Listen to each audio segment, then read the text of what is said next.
میرے انتہائی واجب الاحترام بزرگوں دوستوں بھائیوں، قرآن کریم کا پانی مہم کا کچھ حصہ ذخیرہ احادیث میں سے بزرگ نبی کریم صلی اللہ علیہ وسلم کا ارشاد ترجمہ تلاوت کیا ہے۔ دعا ہے کہ رب الجلال شرح صدر کے ساتھ صحیح کرنے کی توفیق نصیب فرمائے۔ اپنے سننے کے بعد رب الجلال سب کو عمل کرنے کی توفیق نصیب فرمائے۔ ذوالحجہ کا پہلا جمعہ ہے۔ چند دنوں کے بعد عالم اسلام کے اندر جس کو اللہ تبارک و تعالیٰ توفیق نصیب فرمائے تو اللہ کی بارگاہ کے اندر اپنے جانوروں کی قربانی ہوگی۔ اللہ تبارک و تعالیٰ دین پر بھی کرنے والی ہر قربانی کو، ہر مسلمان کی قربانی کو اپنی بارگاہ میں قبول فرماتا ہے۔ اس پر اپنی شایع نشان اجر عظیم نصیب فرمائے۔ قربانی، جانور کی قربانی دراصل سیدنا حضرت ابراہیم علیہ السلام کی سنت کی یاد ہے۔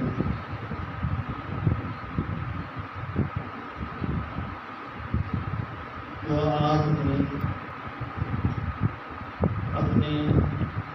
بیٹے سیدنا حضرت اسماعیل علیہ السلام کی اللہ تعالیٰ کی بارگاہ کے اندر پیش کرنے کا اصل قربانی تو وہ تھی جو سیدنا حضرت ابراہیم علیہ السلام نے دی، لیکن یہ اللہ کا فضل اور اپنے بندوں کا رحمت ہے کہ اللہ تبارک و تعالیٰ اس قربانی کے بدلے کے اندر جانور کی قربانی کو قبول کروا دی۔ قربانی ایک عبادت ہے۔ آج دنیا کے اندر لوگ اس عبادت کو کرتے ہیں۔ بہت سے لوگ اپنا مال خرچ کرتے ہیں، خون پسینے کی کمائی جانور کو خریدنے پر لگاتے ہیں۔ اعلیٰ سے اعلیٰ جانور خرید لیا اور پھر اس کی تشہیر شروع کر دی۔ لوگوں کو بتاتے پھرتے ہیں کہ ہم نے یہ اتنے میں خریدا ہے، اتنا اچھا ہے، اتنا خوبصورت ہے، حسن ظن مسلمان پر ضروری ہے۔ میں حسن ظن کرتے ہوئے یہ تو کہہ سکتا ہوں کہ اللہ نے ان کو مال دیا اور وہ مال کس کام کا جو اللہ تعالیٰ کے راستے میں کام نہ آئے، اس لیے اعلیٰ سے اعلیٰ جانور خرید لیا، اس کو اللہ تبارک و تعالیٰ کی راہ کے اندر قربان کیا۔ لیکن ایک سوال پھر بھی ذہن کے اندر گردش کرتا رہتا ہے۔ وہ سوال یہ ہے کہ اسلام اور شریعت کے اندر صرف یہ ایک فریضہ تو نہیں، جو اس مالدار پر متوجہ ہوا ہے، لاگو ہوا ہے۔ زکوٰۃ بھی تو فرض ہے، نماز پڑھنا بھی تو فرض ہے، صدقہ خیرات کرنا بھی تو بعض اوقات واجب ہوتا ہے، حج کرنا بھی تو بعض اوقات فرض ہوتا ہے، لیکن اس کے اندر مال خرچ کرنے کے لیے جو بندہ تیار نہیں، حج فرض ہونے کے باوجود یہ تعویلات پیش کرنا کہ ابھی تک میری بیٹی کی شادی باقی ہے، میرے مکان کی تعمیر ابھی باقی ہے، میرے بہت سے دنیاوی مسائل پھنسے ہوئے ہیں، اور نماز پڑھنے کے لیے جو مسجد کے اندر آنے کے لیے تیار نہ ہو، وہ اپنا مال اس قدر خرچ کر کے جانور خرید کے قربانی کا فریضہ اگر سر انجام دے تو یقیناً سوال پیدا ہوتا ہے کیا کیا اس پر صرف ایک ہی فریضہ تھا یا اور بھی فریضے اس کی طرف متوجہ ہیں، اور اگر دوسرے فرائض بھی اس کی طرف متوجہ ہیں تو پھر اس فریضہ کی ادائیگی کے اندر اس قدر تشدید کیوں؟ تو یقیناً اس کا جواب ہر ایک کے ذہن کے اندر یہی بات آئی ہوگی کہ اس کے اندر اگر یوں لگتا ہے کہ عبادت تو رب کی ہے، جانور تو اللہ تعالیٰ کے راستے میں قربان ہے، مگر نیت درست نہیں لگتی، تو اللہ تبارک و تعالیٰ نے سب سے پہلے اس بات کی طرف متوجہ کیا کہ میرے بندے جب بھی تو عبادت کرنے کے لیے آئے، کھڑا ہو، زندگی کے کسی بھی لمحے کے اندر تیری کوئی بھی بات، تیرا کوئی بھی عمل ہو اور اس کو تو عبادت سمجھتے ہوئے کرے، تو پھر تیرا یہ اعلان زبان سے بھی ہونا چاہیے اور حال سے بھی ہونا چاہیے، ان صلاتی و نسکی و محیای و مماتی للہ، کہ اللہ میری نماز، میری بدنی عبادت، و نسکی میری قربانی، میری مالی عبادت، میرا مرنا، میرا جینا، یہ صرف اور صرف تجھ اللہ کے لیے ہے۔ اگر یوں عبادت ہوگی تو پھر اس کی بارگاہ میں قبول ہے، اگر اس سے ہٹ کر ریاکاری آ گئی، دکھلاوا آ گیا، صرف یوں کہنا کہ لوگ یہ کہیں کہ اتنے لاکھوں کا جانور ذبح کر ڈالا، اتنا خوبصورت جانور اکیلے ذبح کر دیا، حالانکہ قربانی اس میں سے ایک حصے میں واجب تھی، باقی تو صدقہ تھا، باقی تو کسی اور مقصد کے لیے تھا، والدین کی طرف سے ہو گئی یا مرحومین کے لیے، لیکن اگر اس کے اندر دکھلاوا آ گیا تو پھر یاد رکھیے اللہ تبارک و تعالیٰ اتنے بڑے جانور میں سے تو پہلے بھی کچھ نہیں چاہتے تھے،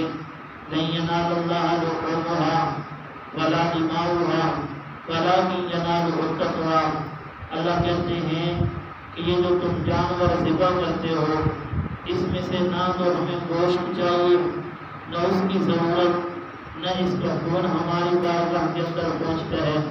ہم تو صرف اور صرف نظر رکھے ہوئے ہیں آپ کے دل کے اوپر، کہ آپ کے دل کے اندر کیا یہ جذبہ ہے کہ اگر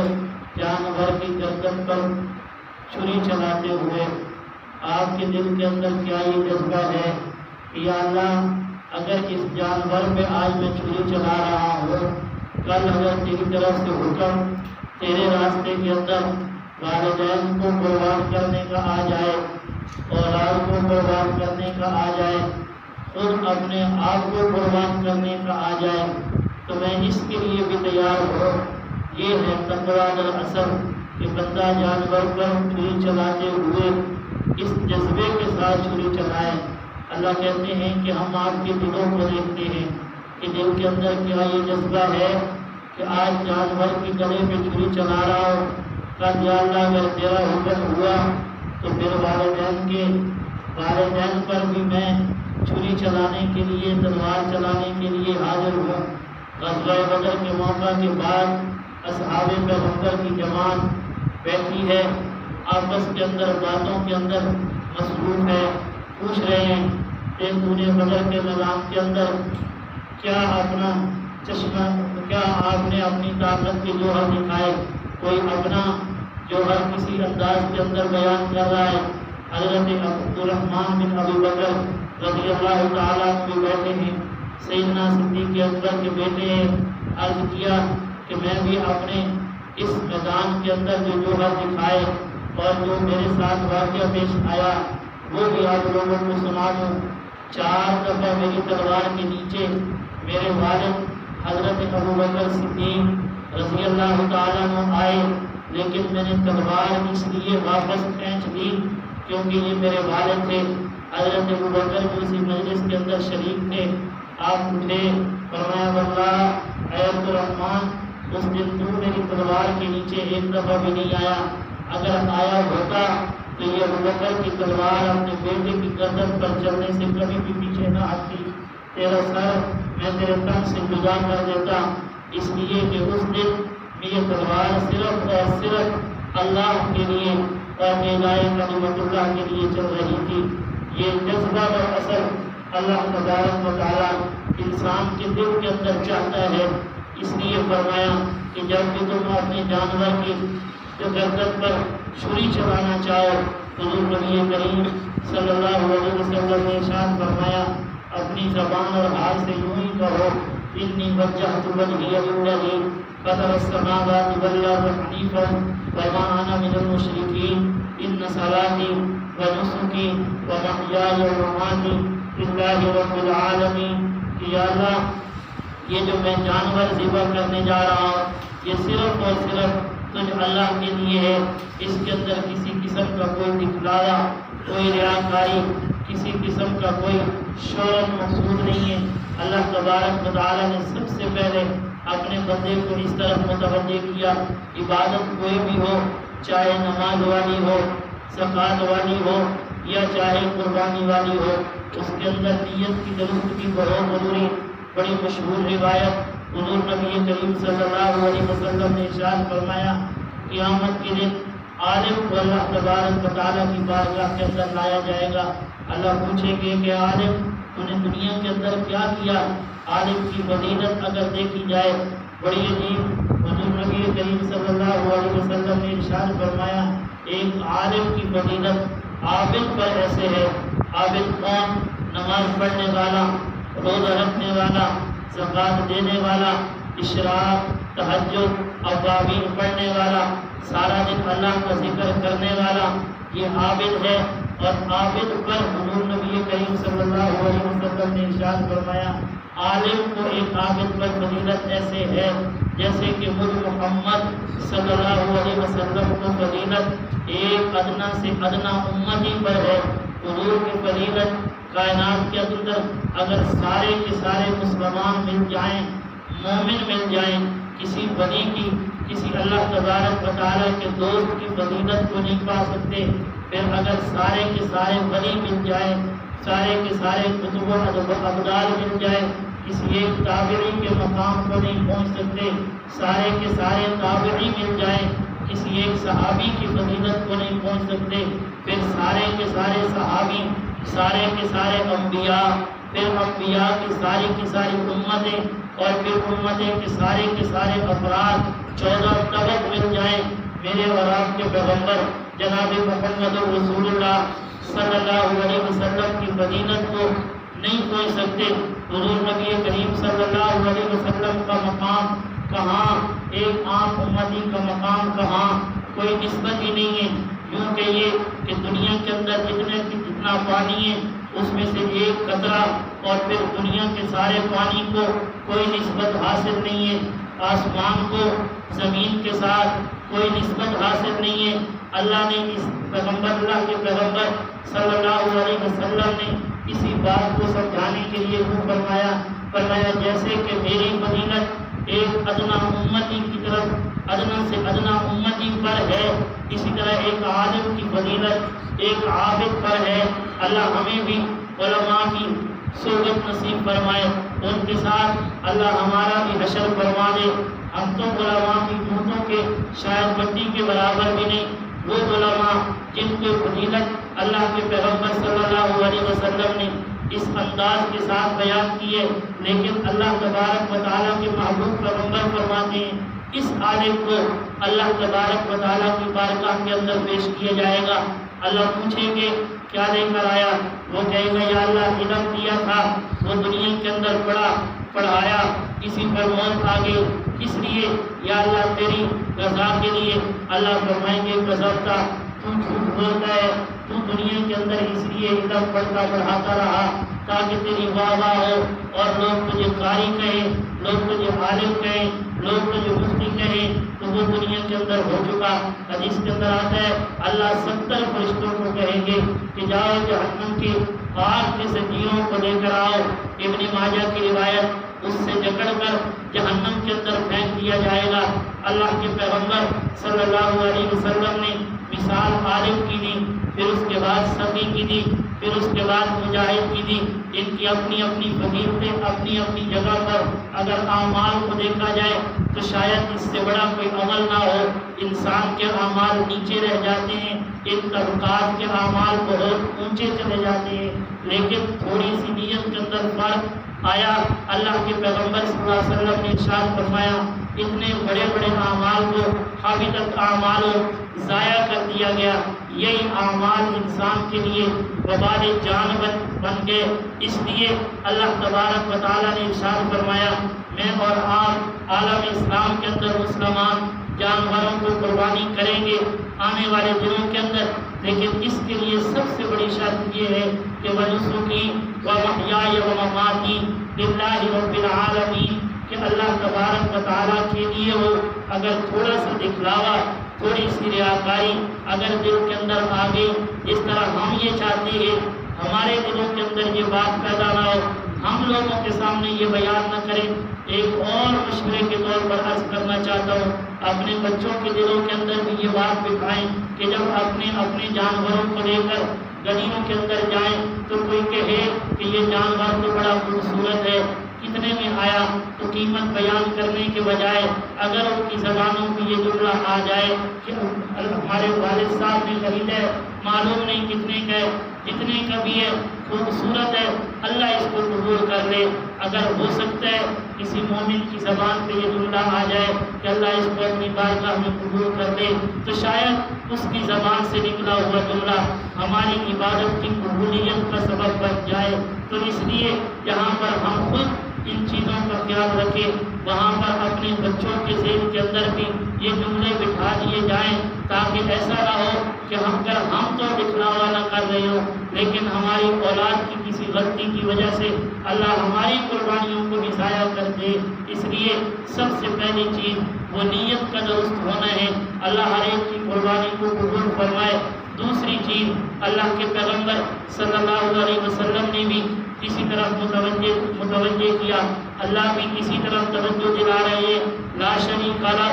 وبذلک امرت وانا اول المسلمین۔ اللہ کے نبی حضرت ابراہیم علیہ السلام نے اللہ کی بارگاہ کے اندر ایک قربانی پیش نہیں کی، ایک قربانیاں پیش کی، بیت اللہ کو تعمیر کیا، اور اس سے پہلے اور کتنی قربانیاں پیش کی، اپنی بیوی کو اپنے بچے کو لا کر بیت اللہ کی وادی زرع کے اندر چھوڑ دیا،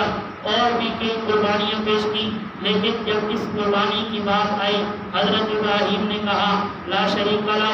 وبذلک امرت وانا اول المسلمین، یا اللہ میں آپ کے سامنے قربانی پیش کر رہا ہوں، اس کو قبول بھی فرما، اور ساتھ ساتھ میں اپنے دل کی گواہی بھی دے رہا ہوں کہ یا اللہ میں شرک کرنے والا نہیں ہوں، یا اللہ میں تیرے ساتھ نہ ہی تیری ذات کے اندر نہ ہی تیری صفت کے اندر کسی کے اندر شریک ٹھہرانے والا نہیں ہوں۔ اگر عقیدہ درست ہوگا تب جا کر اللہ تعالیٰ کی بارگاہ کے اندر عبادت قابل قبول ہوگی۔ اگر خدا نخواستہ ہم اللہ کی ذات کے اندر، اس کی صفت کے اندر، کسی بھی لمحے کے اندر، کسی بھی موقع پر اگر شرک کرتے ہوں گے، مشرک کی عبادت اللہ تعالیٰ کے ہاں قابل قبول نہیں۔ اللہ تبارک و تعالیٰ شرک کرنے والے کی عبادت کو، اس کے مال کو، اس کی نیکی کو اپنی بارگاہ کے اندر قبول نہیں فرماتے۔ اللہ کے نبی حضرت ابراہیم نے سب سے پہلے اپنے عقیدے کی درستگی کی طرف بھی اللہ تبارک و تعالیٰ کے ہاں اعلان کیا کہ یا اللہ میں تیرے ساتھ شریک کرنے والا نہیں ہوں، میں اکیلا مسلمان ہوں، تیری بارگاہ کے اندر قربانی پیش کی ہے، عقیدہ بھی درست ہے، نیت بھی درست ہے، قبول کرنا تیرا کام ہے۔ تو پہلی بات نیت درست ہو، نمبر 2 عقیدہ درست ہو۔ اگر انسان کے عقیدے کے اندر کسی قسم کا شرک آ گیا، شرک کرنا تو بہت اونچی بات ہے، اور اللہ تعالیٰ کی صفت کے اندر شریک ٹھہرانا یہ تو بہت بڑا گناہ ہے، اور اللہ تبارک و تعالیٰ کے ہاں مقبول ہے۔ اللہ تبارک و تعالیٰ کے ہاں تو شرک کا شبہ بھی پیدا ہو جائے۔ میں پہلے بھی عرض کر چکا ہوں، حضرت جنید بغدادی رحمہ اللہ کے بارے کے اندر یہ بات لکھی ہے، آپ کا انتقال ہوا، اللہ کی بارگاہ کے اندر پہنچے، بعد کے اندر کسی بزرگ کے خواب کے اندر ملے تو پوچھا کیا جنید کیا بنا؟ تو حضرت جنید نے فرمایا اللہ کی بارگاہ میں پہنچا، اپنی عبادات پر کسی قسم کا کوئی فخر فخر نہیں تھا، اپنی کسی بھی عبادت پر، کسی بھی دینی نسبت پر، کسی بھی دینی قربانی پر کوئی فخر نہیں تھا۔ ہاں البتہ اتنا تھا کہ میرے دل کے اندر اللہ تعالیٰ کی توحید تھی، وحدانیت تھی، ساری زندگی اسی پر گزاری تھی، لوگوں کو بھی اسی کا سبق دیتا رہا۔ لیکن جب اللہ کی بارگاہ کے اندر پہنچا، رب نے پوچھا کیا لے کر آیا؟ میں نے کہا یا اللہ توحید لے کر آیا ہوں۔ اللہ تبارک و تعالیٰ نے فرمایا جنید کیسی توحید لے کے آیا ہے؟ وہ رات تجھے یاد نہیں ہے جب تیرے پیٹ کے اندر درد اٹھا تو کسی نے پوچھا کہ جنید کیوں درد ہو رہا ہے؟ تو میں نے کہا شاید دودھ پی لیا اس وجہ سے پیٹ کے اندر درد ہو رہا ہے۔ تو وہ توحید تیری کہاں گئی جو جس کا تو یہاں پر کھڑے ہو کر اعلان کر رہا ہے؟ اللہ تبارک و تعالیٰ کی صفت کے ساتھ، ذات کے ساتھ شرک کرنا یہ تو بہت اونچی بات ہے۔ اللہ تبارک و تعالیٰ کی ذات کے اندر شرک کا شبہ بھی پیدا ہو جائے، اللہ تبارک و تعالیٰ اس پر بھی پوچھ کرتے ہیں، اللہ کو وہ بھی پسند نہیں ہے۔ اس لیے علماء فقہا نے لکھا ہے اگر کوئی مشرک ہے اس کی قربانی جائز نہیں ہے۔ اس لیے اگر کوئی ایسا جانور جس کے اندر کہ ایک لوگ شریک ہیں، اس کے اندر کوئی بد عقیدہ انسان، اس کے اندر اگر کوئی شرک کرنے والا انسان اگر داخل ہو گیا تو ہر ایک کی قربانی اللہ تبارک و تعالیٰ کے ہاں قبول نہیں ہوگی۔ اسی طرح جس طرح جانور کے اندر شامل ہونے والا ہر ایک کا عقیدہ درست ہو، دوسری بات کا بھی خیال رکھنا چاہیے۔ اگر کوئی بڑا جانور ہے اس کے اندر کہ ایک حصہ دار شریک ہے تو ہر حصہ دار شریک کا مال بھی پاک ہونا چاہیے۔ اگر کسی کے بارے کے اندر